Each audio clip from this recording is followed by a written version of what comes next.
எல்லாருக்கும் காலை வணக்கம்.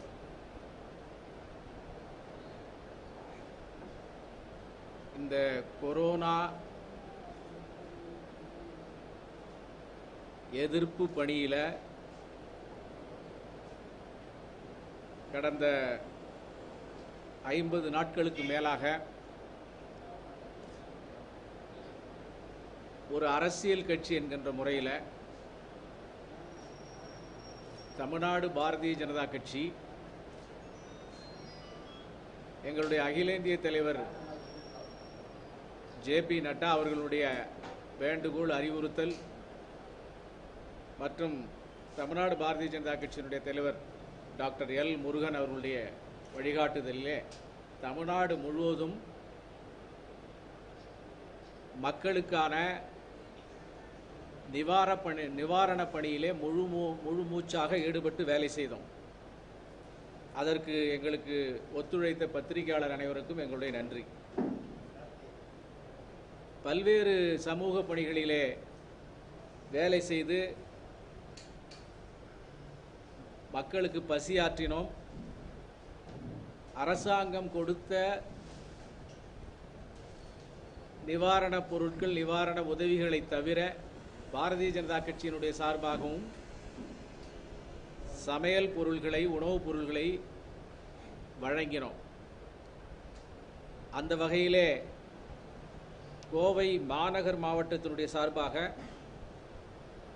கடந்த 50 நாட்களாக, குறிப்பாக மார்ச் மாதம் 25ஆம் தேதியிலிருந்து மே மாதம் 13ஆம் தேதி வரை கிட்டத்தட்ட 34 இடங்களிலே மோடி சமையலறை அமைத்து சமையல் செய்தோம்.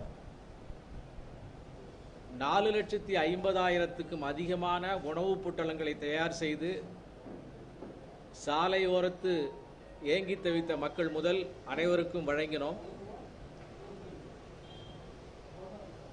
அதே மாதிரி 5 கிலோ அரிசி, 1 கிலோ பருப்பு மற்றும் சமையல் சாமான்களை வைத்த மோடி கிட் என்கின்ற அதை 38,597 பேருக்கு கொடுத்தோம். பிரதம மந்திரியினுடைய நிவாரண நிதிக்கு கட்சியினுடைய ஊழியர்கள் குறைந்தபட்சம் 100 ரூபாய் தர வேண்டும் என்கின்ற அடிப்படையில் 9,53,737 ரூபாய் வழங்கினோம். அது மட்டுமல்லாமல் வெளி மாநிலத்தை சார்ந்தவர்கள், இங்கு இருப்பவர்கள் உதவிக்கு அழைத்தது, அவர்களுடைய உதவி அழைப்பு கால்கள் 128, அவர்களுக்காக ரயில் டிக்கெட் ஆன்லைனில் புக் செய்து தந்தது 5,200 பேருக்கு. இதோடு மட்டுமல்லாமல் இந்த உணவு கிட்டு வழங்குகின்ற பணிக்கு அடுத்தபடியாக இன்னும் 1 மாத காலத்துக்கு குறையாமல் முகக்கவசங்களை இலவசமாக மக்களுக்கு வழங்குகின்ற திட்டம் இருக்கிறது. அந்த வகையில் சட்டமன்றத்துக்கு 2.5 லட்சம் முகக்கவசங்கள் வீதம் கோவை மாவட்டம் முழுவதும் நாங்கள் வழங்க இருக்கிறோம். ஏற்கனவே 65,000 முகக்கவசங்கள் வழங்கி இருக்கிறோம். இது நம்முடைய கோவை மாநகர் மாவட்டத்தினுடைய கொரோனா சம்பந்தமான பணிகளிலே நாங்கள் செய்த சில புள்ளி விவரங்களை பத்திரிகையாளர்களுக்கு மறுபடியும் நினைவுபடுத்துவதற்காக இதை சொன்னோம். கடந்த 2 நாட்களாக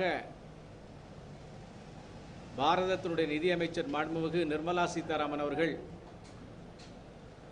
நம்முடைய மாண்புமிகு பிரதமர் நரேந்திர மோடி அவர்கள் அறிவித்த தற்சார்பு பாரதம், அந்த பாரதத்தை அமைக்க வேண்டி 20 லட்சம் கோடி ரூபாய் இந்த கொரோனாவுக்கு பின்னாலே இந்தியாவை, புதிய இந்தியாவை வழிநடத்தி செல்வதற்காக நிதி ஒதுக்கீடு தருவோம் என்று சொல்லிய அறிவுக்கு பின்னாலே நிர்மலா சீதாராமனோடு கடந்த 2 நாட்களாக பல்வேறு நலத்திட்டங்களை, நிவாரணங்களை உந்து சக்தியாக, பொருளாதார உந்து சக்தியாக பல்வேறு விஷயங்களை அறிவித்தார்கள். அதிலே மிகப்பெரிய சாதனை அறிவிப்பதற்கு முன்னாலே மோடி அரசாங்கம் கடந்த 2 மாதத்திலே இதுவரை உலகத்திலே, இந்தியாவிலே மட்டுமல்ல உலகத்திலே இந்தியாவிலே கடந்த 70 ஆண்டு கால சுதந்திர இந்தியாவிலே செய்யாத அளவுக்கு